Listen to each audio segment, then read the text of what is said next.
Hello everyone and welcome to this video. Which will cover random numbers and math.h. So starting with the regular math operations that you can do using C, the simple operations are already embedded in C, which is addition, subtraction, division, multiplication, and mod operator. But if you want to go beyond that, let's say finding exponential of x, or let's say having x to the power of y, or any other mathematical equation that you want to implement in C. In this case, this is not supported by C. This is why we are having a header which is called math.h. And as you know, like if you want to include any header, you are just using hashtag and then include math.h, right?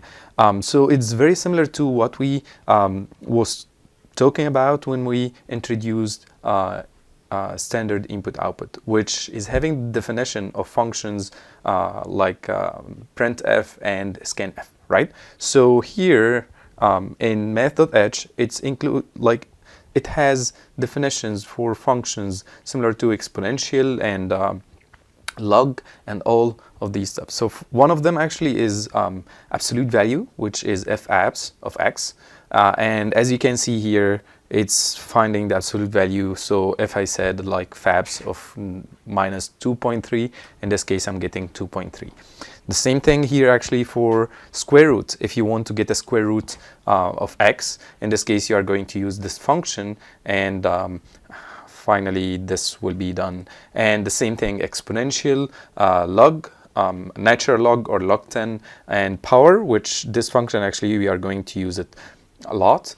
All these functions, and there are more functions. If you just go to this link, you'll find that you are having more than 20 functions in math.h. So let's have here an example.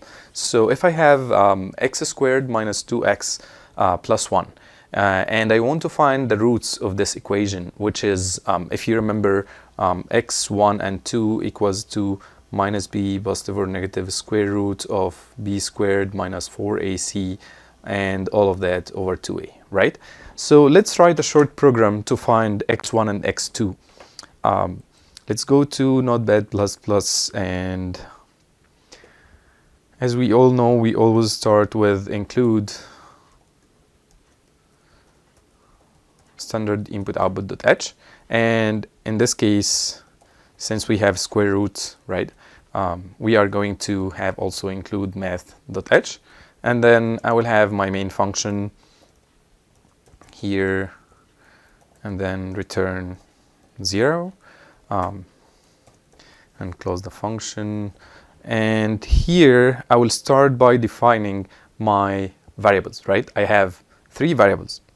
If you return back to the slides here, you'll find that a equals to 1, b equals to minus 2, c equals to 1, right? So from here,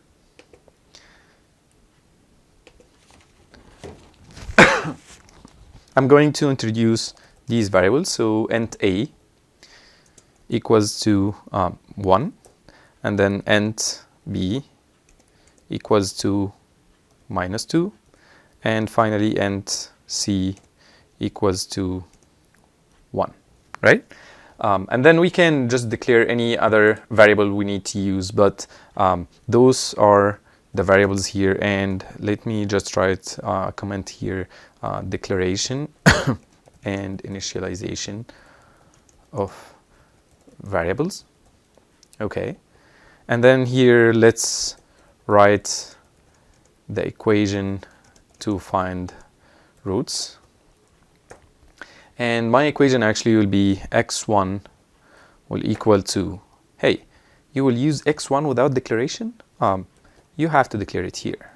So double x1, and by the way, I'm going to find the other root, right? So in this case, I'm just going to declare x1 and x2. And why it is double? Because every single function in math.h is dealing with doubles, okay? So this is why actually every time you are dealing with math functions, you have to deal with, or the output has to be stored in a double variable.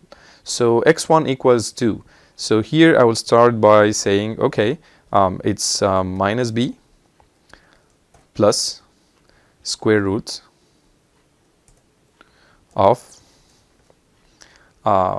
b squared, right? So b squared can be written using, right? Okay. And then minus 4 multiplied by a multiplied by c, and all of that is divided by 2 multiplied by a. If you wrote just 2a, you are going to get an error. You have to have multiplication between them.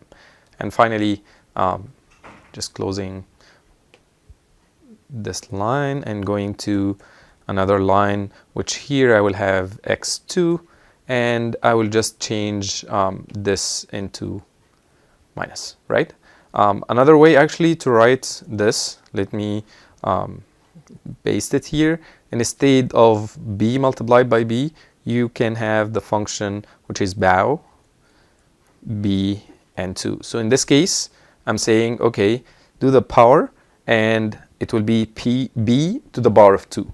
Okay, so both of them are exactly the same. Let me comment this one. And finally, I will have printf the first root is percentage, and the second root is percentage LF, and finally I will just have the first variable, which is x1, the second variable, which is x2. Okay, and finally I'm going to save this program, and let's say roots. I think I have here,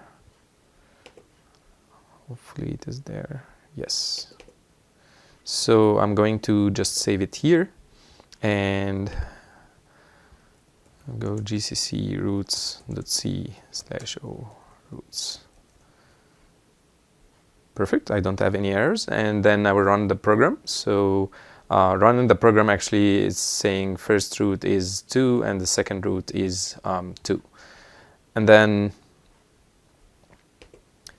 going here and looking if we change it this here,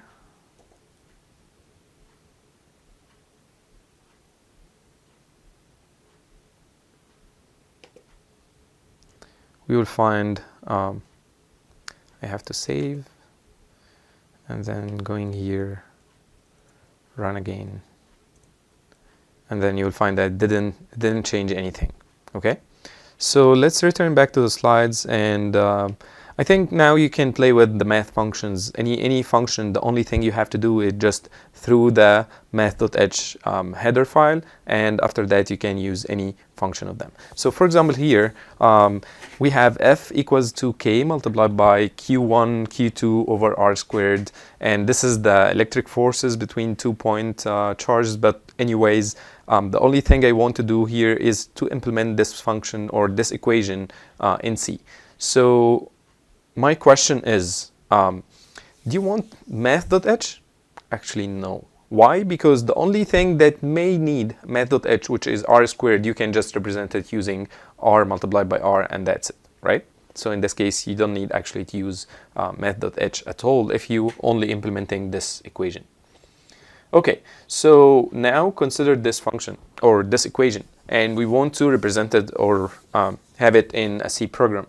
So in this case, you will find that, hey, I have something to the power of n, and in this case, I have to use math.h, and in this case, I will use the function which is called bow, and let's say if this is m, so you have bow m and n, right? So this is actually how you are going to represent it. It will be b plus pow 1 plus r over n, and then over 100, and then n. This means that 1 plus r over 100 is raised to the power n. Okay, so one exercise here that we can do, which is we can write a program which displays the powers of 2, showing all values from 2 to the power of 0 through 2 to the power of 10. These are the holy numbers of computing, and if you remember when we was playing with numbering systems and we went to binary, we found that we actually need to memorize all of these numbers. So let's try to write a program with each other, which is going to do this. So first of all, the same thing, include standard input output, and then include math.h, since I have power, right, 2 to the power of something. So in this case, I'm going to use math.h. Let me here use void just to show you that both of them are actually the same. In void, I don't have to put like return 0. This is the only difference here. And then instead of defining variables and so on, printf is having a very nice function that you can write whatever expression directly inside the printf function. So let's try this. So I will have printf, and then let's say 2 to the power of 0. I'm still not writing the equation, okay? Equals to, and then percentage lf slash n. Okay, and then here I will just put bow 2 and 0. Note here that I put LF directly. Why? Because again, math functions, which this is one of the math functions, are always returning doubles, right? This is why I put there LF. And then I have to do the same thing until 10, right? So I will just copy this one and then paste it here. 3, 4, 5, 6, 7, 8, 9, 10. And then here I will change this to 1, here 1, then here 2. By the way, when we go to loops, we will find a very easy way actually to do this in only 2 lines instead of all these lines, okay? But let's now do it manually. And then going here 4, and then 4. I think I'll stop here. I'll just, since it's same thing going on. Okay, so let's save that. Let's write this program as bow2, and let's go here, gcc bow2.c bow2.exe, and we don't have any errors, and let's have here bow2, and then it will print that 2 to the power of 0 is 1, 2 to the power of 1 is 2, 2 to the power of 2 is 4, 2 to the power of 3 is 8, and so on. Okay, so this is everything I want to say about math functions. So let's go now to random numbers. So actually sometimes we need random numbers, and if we need random numbers, we need to generate them. Like a nice example, if we need like to generate random numbers, maybe you are with your friends, you are 10, and you are only having one Nintendo Switch to play with, and you are fighting who will start and who's next. So let's say, okay guys, we will generate random numbers, and the first one will take the first random number, the second one take the second random number, until the last one will take the last random number. And then generating the random numbers. So let's say the first one can take number 9, the second one can take number 3, the third one can take number 1, the fourth one can take number 5, and so on and so forth, right? So in this case, it's 100% fair, right? Because we didn't choose anything, the random numbers generated, and we already have a certain sequence who will take which number, and we will get the generated numbers, and that's it. So this is one application actually why we need random numbers. Sometimes also we need it for experiments. We need to initialize with random numbers that we didn't choose. Having random numbers actually is using one function which is called rand. Okay, so you can see this function here. So int x equals to rand. So this means that you are going to like assign a random number to x. Given that here you have to use a new library which is called a standard library. Okay, so if you are going to generate random numbers, you have to include this library at the beginning of your program. So again, the third library we will work with is the standard library, and if you are dealing with random numbers, you have to include it. So then you can just put the expression directly inside the printf function, and then printf %d and then rand, and this will just print random number, and this random number actually will be any number between 0 and the maximum rand, which is around 32,000. Okay, so any number will be chosen between this. So if we return back to our example, like we are 10 and we want like to print random numbers from certain range, let's say from 0 to 9 or a certain range. So we are not excited actually about like having the maximum of the random number. We may need a certain range, right? So in this case, the bounded range always like you are getting from 0 to the maximum, but if you used mod operator and then a certain number, this means that you are going to receive numbers from 0 to n minus 1. So for example here, if n equals to 10, then you will get random numbers from 0 till 9. Okay, so this is very powerful. So if it is the Nintendo Switch again and we want to do it, perfect. Just have int my value equals to rand and then %d 10 and then have it 10 times, so you will generate 10 different numbers.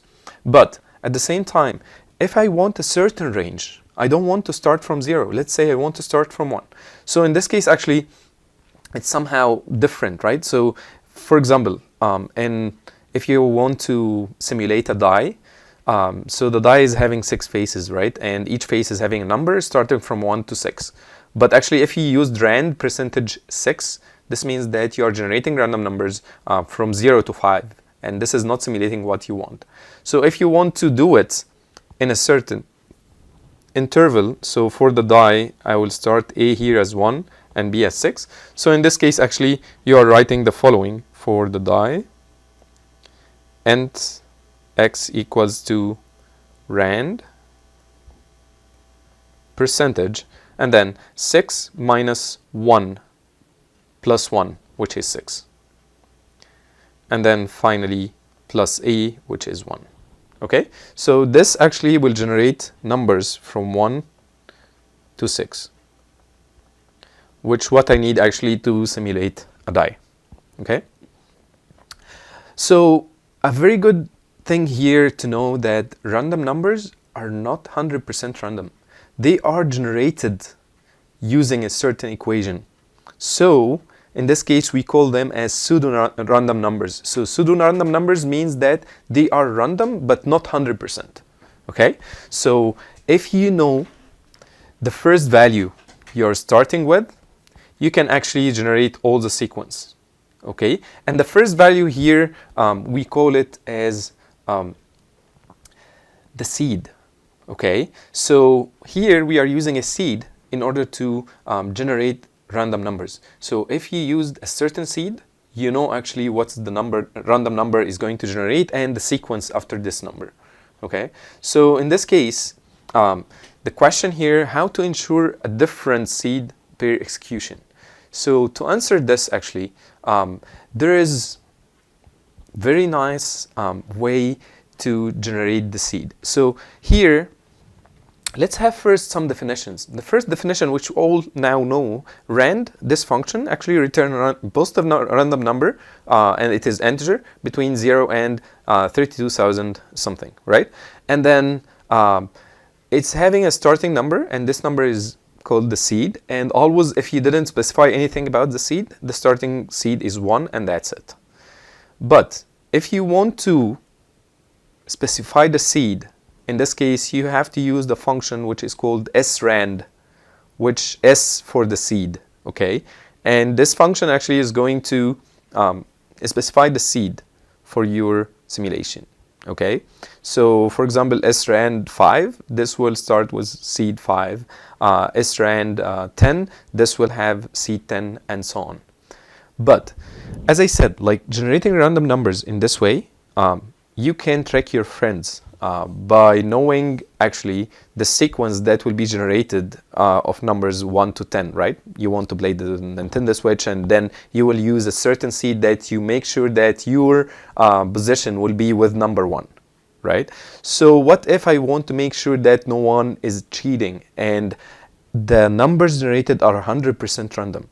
You can use srand with time null. What's time null? It's actually using the internal clock of the computer, which you don't know anything about it. You don't know where is the clock now, right? So in this case, it will get a certain number that you will never know and will generate the seed, or the seed will be this number, which will generate random numbers. You will never know anything about it, okay? But to use this, you have to use a new header file, which is called time.h, okay? So let's have the last program here, which will just have some generation of random numbers. So I'll start here by having, we always need a standard input output since we use printf, and we will see after that if you didn't use like printf, or your program is not going to play with printf, you can actually start your program without it, but always we need it. Okay, and then we will have here include standard library.h, and why we are using this.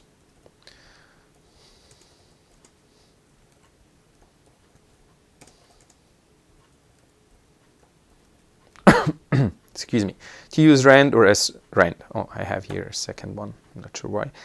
And okay, let's start here and then end main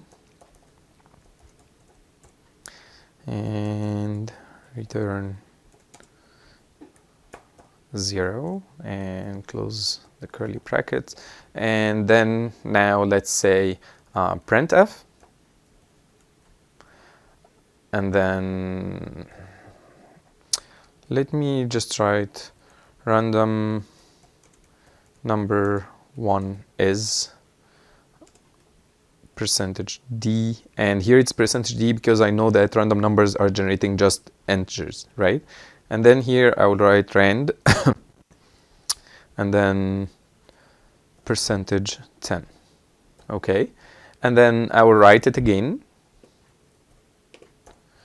with, let's say here 2, and here is 100, and I will write it again, and let's say this is 3 and this is 1000.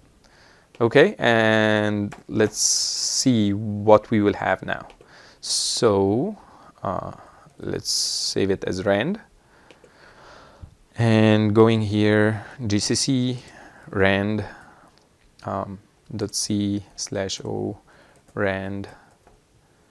Perfect, we don't have errors. And then let's have here rand, and wow, we are having random number 1 is 3, random number 2 is 43, random number 3 is 262. And as you can see here, we are having the ranges actually right. So the first one must be less than or equals or less than 10, and right, I'm getting 3. The second must be less than 100, I'm getting 43, and then the third less than 1000, getting 262. And by the way, the second one can be 5, for example, right? Because there is no limitation actually. It's between 0 and 100, and it must be actually less than 100. So the maximum number can be displayed for the second random number is 99.